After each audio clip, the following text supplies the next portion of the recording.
So, John, when was the first time you met Paul? Can you remember? It was in Liverpool, at a fete. I just remember, it was that. So it was fate? No, it was a fete in Liverpool, So it was fate at a fete? I suppose so, But yeah, he just reminded me of the king, and I thought... The king? As in Elvis? No, the old king that died, I think it was his beard. He just reminded me of him, and I thought, yeah, let's have him in the group,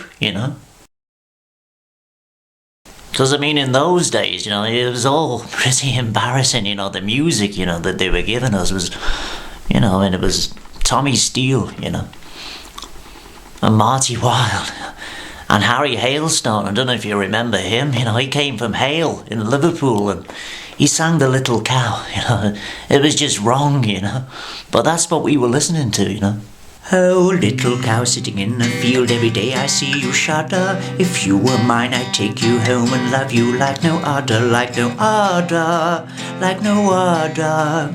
If you were mine, I'd take you home and love you like no other. So what was the boys' appearance like in those days, Mr. Williams? Can you remember? They were scruffy, very scruffy. In fact, how they got past bonfire nights each year, I'll never know. But I do remember the first booking I got for them, and John Lennon got £2 for it. And I said to him, "What's you going to do with that?" And he said, "I'm going to put it where no one will find it." And I said, "Well, why don't you put it under your soap?" Very, very dirty and very scruffy indeed.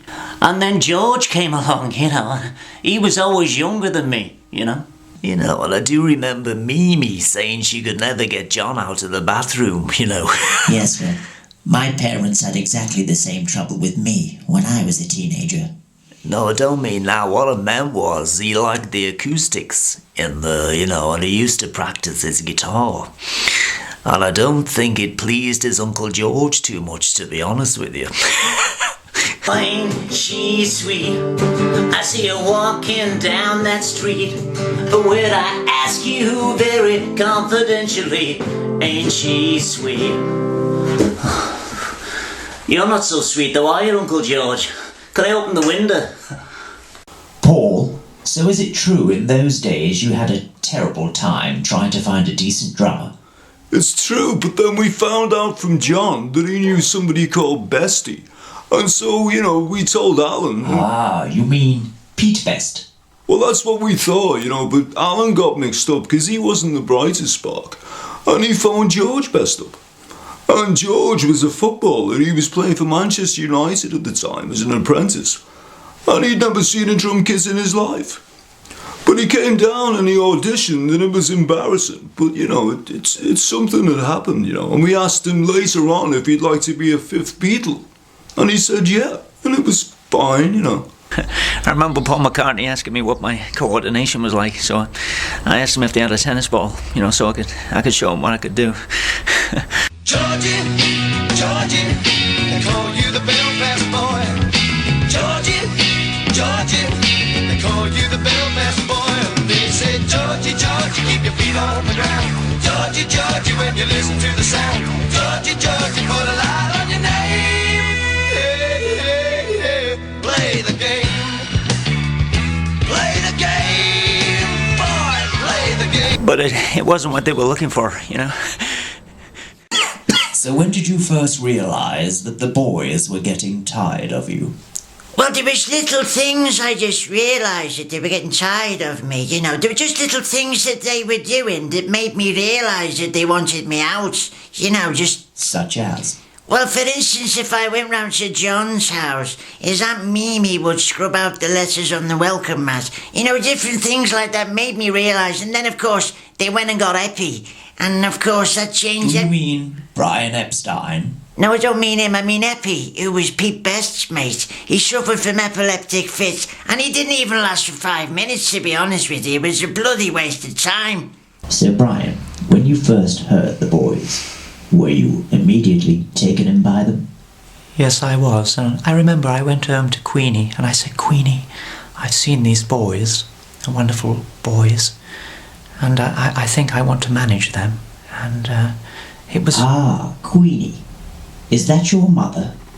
No, Queenie, Freddie Mercury. I was sharing an apartment with him in Liverpool at the time. And he was very, very happy I'd found the boys. So, Freddie Mercury, can you remember the first time you heard the Beatles? And what effect did it have on you?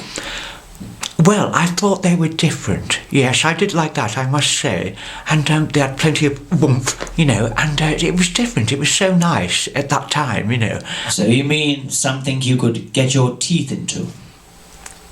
Yes, I suppose so, yes. It gave you something to chew on, did it? What are you insinuating? Can you remember the first time you ever seen the Beatles? Yes, it was at the Cavern Club in Liverpool, and I was immediately drawn to John Lennon. I thought he had the most beautiful semi. Best semi I've ever seen. A semi? Yes, a semi-detached house. He lived there with his auntie, Auntie Mimi. It was wonderful. Wonderful. So, John, can you tell us what the Cavern was like in those early days? It was filthy and full of strangers, A bit like your house. Okay. George, Hamburg must have been quite an experience for you. It was a bit crazy, that I have to say. In fact, Johnny was always a bit wayward anyway. I always remember when we got there, he went off with a tranny. What? You mean a transvestite? No, a transit van, and it was full of gear, there was guitars and amplifiers and stuff, and it was handy at the time because we needed that type of thing. And so we took it, because, we were musicians, but we weren't very rich, and so it all came in handy. And, isn't it true, George, that you were sent back home to Liverpool from Hamburg? Yeah, I was sent home for being underage. Yeah. Underage for what? Underage for Hamburg. So how come you weren't underage for Liverpool? Oh yeah, never thought of that one. Crazy. And it was in 1961 that a guy called Raymond Jones went into Brian's record shop in Liverpool and asked for a song that we'd done in Hamburg called My Barney, which was about a cuddly bear. When I heard about it, I had to have it, because I've always been a big fan of teddy bears, you know what I mean? Haven't I? Yeah, you have. See, told you.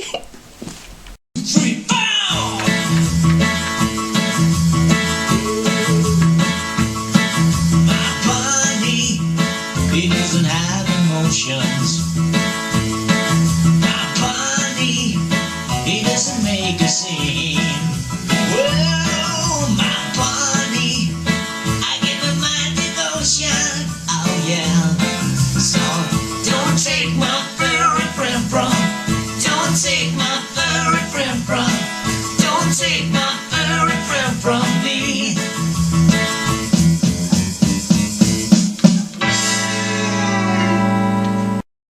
It was crazy, we did anything, But what kind of a musician would do a song about a bear,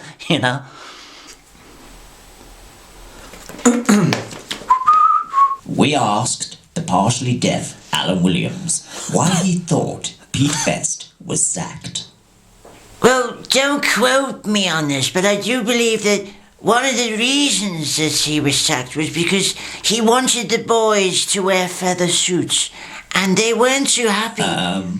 Don't you mean leather?